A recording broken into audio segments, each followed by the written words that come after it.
মাননীয় মুখ্যমন্ত্রী শ্রী শুভেন্দু অধিকারী আজ আমাদের মধ্যে উপস্থিত। আজকের এই অনুষ্ঠানে তার বক্তব্য শোনার জন্য আমরা সকলেই খুব আগ্রহী। প্রথমেই তাকে অনুরোধ জানাবো এবং তারপরে আমরা চলে যাব আমাদের পুরস্কার প্রদান অনুষ্ঠানে। সকলকে নমস্কার এবং আমাদের যারা পশ্চিমবঙ্গকে গর্বিত করেছেন আমার প্রিয় ছাত্রছাত্রীগণকে শুভেচ্ছা এবং শুভাশিস জ্ঞাপন করি। দেখুন, আমাদের এই নবনির্বাচিত, নবগঠিত, নবদায়িত্বপ্রাপ্ত সরকারের আজকে কার্যত একটি প্রথম কর্মসূচি, প্রকাশ্য কর্মসূচি, যে কর্মসূচিটাতে আমরা আমাদের এই মহান পশ্চিমবঙ্গের এই 2026 শিক্ষাবর্ষে সদ্য প্রকাশিত বিভিন্ন বোর্ডের যে আমাদের ফলাফল, তাতে যারা রাজ্যের এবং শিক্ষাঙ্গনের মুখ উজ্জ্বল করেছেন তাদেরকে শুভেচ্ছা দেওয়ার মধ্য দিয়ে আমরা এই কর্মসূচি সূচনা করতে পেরে অত্যন্ত প্রীত, আনন্দিত এবং গর্বিত। আমি ধন্যবাদ জানাবো আয়োজক দপ্তর, আমাদের স্কুল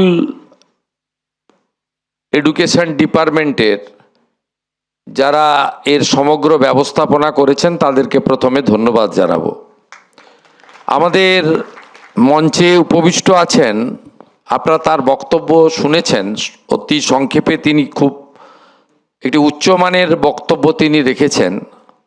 তিনি এই রাজ্যের একজন অত্যন্ত দায়িত্বশীল একজন ব্যক্তিত্ব, বাঙালি সংস্কৃতির যিনি এগিয়ে নিয়ে যাওয়ার একজন পুরোধা, রাজ্যসভার মাননীয় সাংসদ আমার অগ্রজ শ্রমিক ভট্টাচার্য মহোদয়, যিনি তার বক্তৃতার মধ্য দিয়ে আমাদের আগামী প্রজন্মের যারা নেতৃত্ব দেবেন সমাজের, তাদেরকে উৎসাহিত করেছেন এবং ভারতের অতীত, বাংলার ঐতিহ্যের অনেকগুলি কথা ধরে ধরেছেন। তাকে বিশেষভাবে আমি কৃতজ্ঞতা জানাই। আমাদের অনেক অধ্যাপক, শিক্ষক, বিধায়কবৃন্দ এসেছেন, আমার কলিগ, তাদেরকে আমি ধন্যবাদ জানাচ্ছি। আমাদের উপস্থিত আছেন আমাদের সিনিয়র আইএএস, মুখ্যমন্ত্রীর অন্যতম পরামর্শদাতা সুব্রত গুপ্ত মহোদয়। এর বাইরেও মাননীয় Vinod Kumar, additional chief secretary, school education এবং হায়ার এডুকেশন ডিপার্টমেন্ট, মাননীয় Anup Agarwal, ACS technical education, মাননীয় পিবি সেলিম, প্রিন্সিপাল সেক্রেটারি আমাদের মাদ্রাসা এডুকেশন ডিপার্টমেন্ট, এবং অন্যান্য অনেক আধিকারিকরা রয়েছেন, তাদেরকেও ধন্যবাদ।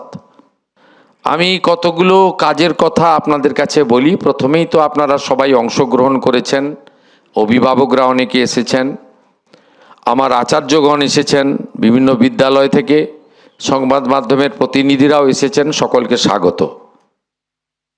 আমি আপনাদের কাছে যেটা বলতে চাই, আপনারা জানেন যে শিক্ষা আমাদের মৌলিক অধিকার, ভারতবর্ষের সংবিধান দিয়ে গিয়েছিলেন। কিন্তু ক্রমান্বয়ে যে সরকারি শিক্ষা ব্যবস্থার উপরে রাজ্যে 90% জনগণ নির্ভর করে, সেই শিক্ষা ব্যবস্থা কার্যত অসম প্রতিযোগিতায় বেসরকারি শিক্ষা ব্যবস্থার থেকে অনেকটা পিছিয়ে যাচ্ছে। আমি বেসরকারি শিক্ষা ব্যবস্থাকে উৎসাহিত যেমন করব, সাথে সাথে সরকারি শিক্ষা ব্যবস্থার যে ঐতিহ্য, যে গুণগত মান, যে পরিকাঠামোগত উন্নয়ন প্রয়োজন বা অন্যান্য রাজ্যে সেটা চলছে, সে বিষয়ে আমাদের কিন্তু সবচেয়ে বেশি দৃষ্টিভঙ্গি থাকবে।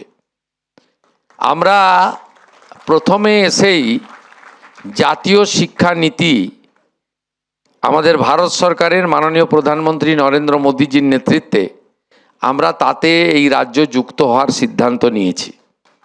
আমরা স্মার্ট বিদ্যালয়, স্মার্ট ক্লাসরুম, আধুনিক শিক্ষা, আধুনিক ল্যাবরেটরি, লাইব্রেরি এবং কো ক্যারিকুলাম অ্যাক্টিভিটিজের জন্য খেলার মাঠ থেকে যোগা প্রশিক্ষণ থেকে শুরু করে আমাদের পিএমশ্রীতে যে বিষয়গুলো রয়েছে, যার জন্য ভারত সরকার প্রচুর অর্থ দিতে চান, আমাদের প্রশিক্ষিত করতে চান, তাতেও আমরা যুক্ত হয়েছি। আপনারা ইতিমধ্যে সেটা পেয়েছেন।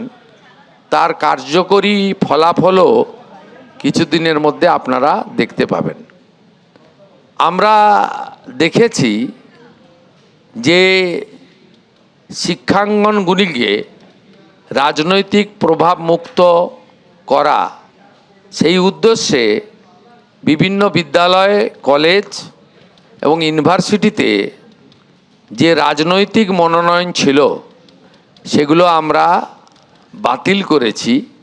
কারণ শিক্ষাঙ্গনের রাজনীতি মুক্ত করা, বিশ্ববিদ্যালয়গুলিকে অটোনমি দেওয়া, এগুলো অগ্রাধিকারের ভিত্তিতে আমাদের করা উচিত।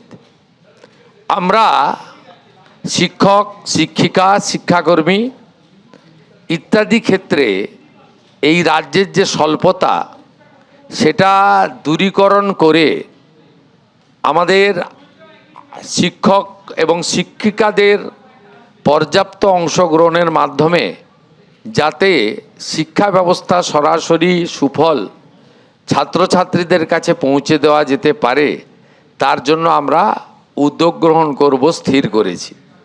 আপনারা আমাদের উপর ভরসা রাখতে পারেন। আমরা এই রাজ্যে শিক্ষা ব্যবস্থা, শিক্ষাঙ্গন, শিক্ষার পরিকাঠামো, শিক্ষার সিলেবাস এবং সমগ্র শিক্ষা মিশনের মাধ্যমে আমাদের ছাত্রছাত্রীদের যে সহযোগিতা ভারত সরকারের পক্ষ থেকে রাজ্য সরকারের মাধ্যমে করা হয়, তার গুণগত মান বৃদ্ধি করার ক্ষেত্রে আমরা বিশেষ উদ্যোগ নেব। কারিগরি শিক্ষার ক্ষেত্রেও আমরা যাতে skilled, semi skilled, high skilled আমরা ট্রেনিং দেওয়ার মধ্য দিয়ে তাদেরকে উপযুক্তভাবে তৈরি করে আমরা এগিয়ে নিয়ে যেতে পারি, তার ব্যবস্থাও করব। আমি শুধু আপনাদের কাছে কয়েকটা কথা বলে শেষ করব। দীর্ঘ বক্তৃতা আমি করতে চাই না, কারণ আপনাদের নিয়ে আমাদের চলতে হবে এবং একটা সরকারের যারা নেতৃত্ব দিচ্ছেন তাদের পরিচয়, তাদের কর্মই হোক বৃক্ষ তুমি কে ফলেন পরিচয়তে।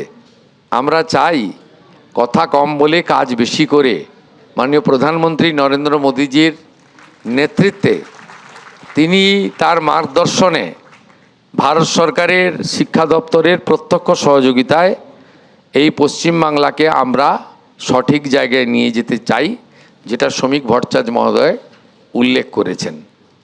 আমরা যেমন চাই যে প্রকৃত শিক্ষা গ্রহণ করে, আধুনিক শিক্ষা গ্রহণ করে আপনারা নিজেদেরকে উপযুক্তভাবে স্বনির্ভর রূপে গড়ে তুলে নিজের পরিবারের, সমাজের অর্থনৈতিক দায়িত্ব গ্রহণ করবেন, সাথে সাথে যে শিক্ষার কথা স্বামী বিবেকানন্দ ভেবেছিলেন যে শুধুমাত্র পুঁথিগত শিক্ষা বা পরীক্ষায় কৃতকার্য হওয়ার মধ্য দিয়ে নিজেকে সীমাবদ্ধ না রেখে এমন শিক্ষায় শিক্ষিত হওয়া উচিত যে শিক্ষার মাধ্যমে নিজের চরিত্র গঠিত হয়, মনের বল বৃদ্ধি পায়, বুদ্ধিবৃত্তি বিকশিত হয় এবং মানুষ স্বাবলম্বী হয়ে উঠতে পারে। আমরা স্বামী বিবেকানন্দের শিক্ষায় আগামী দিনে শিক্ষাঙ্গন ছাত্রছাত্রীদের তৈরি করতে চাই, এটাই আমাদের ভাবনা। আমি আপনাদেরকে ঈশ্বরচন্দ্র বন্দ্যোপাধ্যায়, বিদ্যাসাগর মহোদয়, তিনি শিক্ষার ক্ষেত্রে, বিশেষ করে নারী শিক্ষার ক্ষেত্রে তার যে উদ্যোগ, প্রয়াস, এই প্রয়াসকেই আগামী দিনে আমাদের সরকার পাথেয় করে চলবে। নারী শিক্ষায় অগ্রাধিকার আমাদের থাকবে। বালিকা বিদ্যালয়গুলি, মহিলা কলেজগুলি, মহিলা ইউনিভার্সিটিগুলিকে আমরা বিশেষভাবে আমরা তাদেরকে উৎসাহিত করব, এই বিষয়ে আমাদের অগ্রাধিকারের মধ্যে থাকবে। আমি চাই আপনারা আধুনিক ভারতের, যার জন্মদিনকে জাতীয় শিক্ষা দিবস হিসেবে পালন করা হয় 5ই সেপ্টেম্বর, ডক্টর সর্বপল্লী রাধাকৃষ্ণনের ভাবনায় আপনারা নিজেকে তৈরি করুন। আপনারা মাঝে মাঝে স্মার্ট মোবাইল ফোনে আপনারা এপিজে আব্দুল কালামজি, ভারতবর্ষের প্রাক্তন রাষ্ট্রপতি প্রয়াত, তার বক্তৃতাগুলো শুনুন, তার ক্লাসগুলো, তার ইন্টারেকশান, প্রশ্ন উত্তরগুলো শুনে নিজেকে সুন্দরভাবে তৈরি করুন, গড়ে তুলুন। আপনাদের সরকার আপনাদের সাথে থাকবে। শিক্ষা ছাড়া আমরা কখনোই চেতনার মুক্তি ঘটাতে পারি না, আর চেতনার মুক্তি ঘটানোর মধ্য দিয়েই আধুনিক বাংলা তৈরি হতে পারে। এই বাংলাতে এত এত মেধা সম্পন্ন লোকজন রয়েছে যারা ইউরোপের ইউনিভার্সিটিগুলোতে গিয়ে নেতৃত্ব দিচ্ছেন। আমরা চাইব আমাদের সরকারের লক্ষ্য মেধা আমাদের কাছেই থাকুক, সেই মেধাকে কাজে লাগিয়ে উন্নত বাংলা, প্রকৃত সোনার বাংলা, কবিগুরুর ভাবনায় বাংলা, স্বামী বিবেকানন্দের স্বপ্নের বাংলা আগামী দিনে যাতে আমরা তৈরি করতে পারি। আপনাদের সকলকে শুভেচ্ছা জানিয়ে আমি আমার এই আজকের কর্মসূচির মাধ্যমে সরকারি শিক্ষা ব্যবস্থা বা রামকৃষ্ণ মঠ ও মিশন সহ যে সমস্ত সেবা প্রতিষ্ঠানগুলি, সামাজিক প্রতিষ্ঠানগুলি শিক্ষা ব্যবস্থা পরিচালনা করেন, তাদেরকে তো উৎসাহিত করব। বেসরকারি শিক্ষা প্রতিষ্ঠানগুলিকে আমি আবেদন করব যে অর্থনৈতিকভাবে আপনারা যেভাবে ফিজ বা সেমিস্টার বা অন্যান্য যে সমস্ত অর্থ নিচ্ছেন, এক্ষেত্রে সরকারের নিয়ন্ত্রণ রাখা উচিত। আপনারাও এখন থেকে ভাবতে শুরু করুন, এমন কোনো কাজ করবেন না যাতে সরকার বিব্রত হয়, কোনো সাধারণ বাড়ির ছেলেমেয়েরা তারা অসুবিধার মধ্যে পড়ে, এটা করবেন না। দ্বিতীয়ত, বেসরকারি শিক্ষা প্রতিষ্ঠানগুলিতে ভর্তি খুব সহজ, মূল্যায়ন এবং কৃতকার্য হওয়া আরও বেশি সহজ।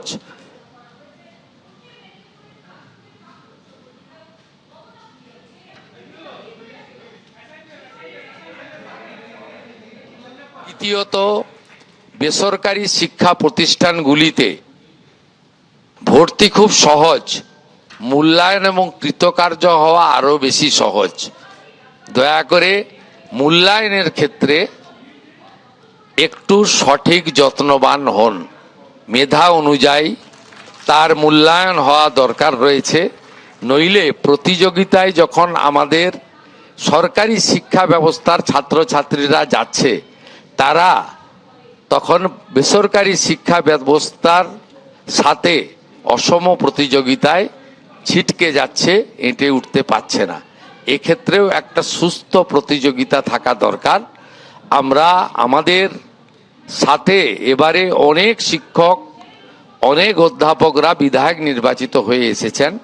আমাদের দপ্তরগুলিতে অত্যন্ত দক্ষ সিনিয়র এক্সপিরিয়েন্স আধিকারিকরা রয়েছে।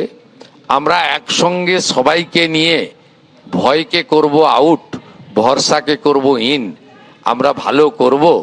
আর আমার প্রিয় ছাত্রছাত্রীরা, স্বামী বিবেকানন্দের মহান মন্ত্রে আপনারা চড়ুইবতী চড়ুইবতী বলে এগিয়ে যাবেন। বাংলা বাঙালির প্রতি নিজের পরিবারের মতো দায়িত্ব পালন করবেন। আপনাদের সরকার আপনাদের সাথে আছে।